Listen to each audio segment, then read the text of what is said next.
নির্বাচনে অংশগ্রহণকারী প্রতিটি গণতান্ত্রিক রাজনৈতিক দলগুলোর প্রতি আহ্বান জানাই, দেশ গঠনে আপনাদের চিন্তা ভাবনা আমাদের কাছে অত্যন্ত গুরুত্বপূর্ণ। আমাদের পথ এবং মত ভিন্ন থাকতে পারে, কিন্তু দেশের সাথে আমরা সবাই এক। আমি বিশ্বাস করি জাতীয় ঐক্য আমাদের শক্তি, বিভাজন আমাদের দুর্বলতা। প্রিয় দেশবাসী, জনমনে সৃষ্ট সকল সংশয় কাটিয়ে শেষ পর্যন্ত দেশে শান্তিপূর্ণভাবে একটি অবাধ, সুষ্ঠু এবং নিরপেক্ষ নির্বাচন অনুষ্ঠিত হয়েছে।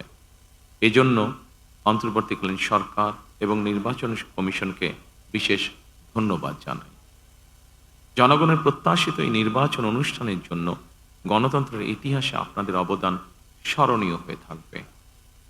নিরপেক্ষ নির্বাচন অনুষ্ঠানের সঙ্গে সংশ্লিষ্ট বিচারিক কর্মকর্তা, জনপ্রশাসন, সশস্ত্র বাহিনী এবং আইনশৃঙ্খলা বাহিনীর সকল কর্মকর্তা, সদস্য এবং রিটার্নিং অফিসার, সহকারী রিটার্নিং অফিসার, প্রিজাইডিং অফিসার, সহকারী প্রিজাইডিং অফিসার এবং পোলিং অফিসার সহ সংশ্লিষ্ট ব্যক্তিবর্গ, আপনাদের আন্তরিকতা এবং দায়িত্বশীল ভূমিকা ছাড়া অবাধ এবং সুষ্ঠু নির্বাচন সম্ভব হতো না।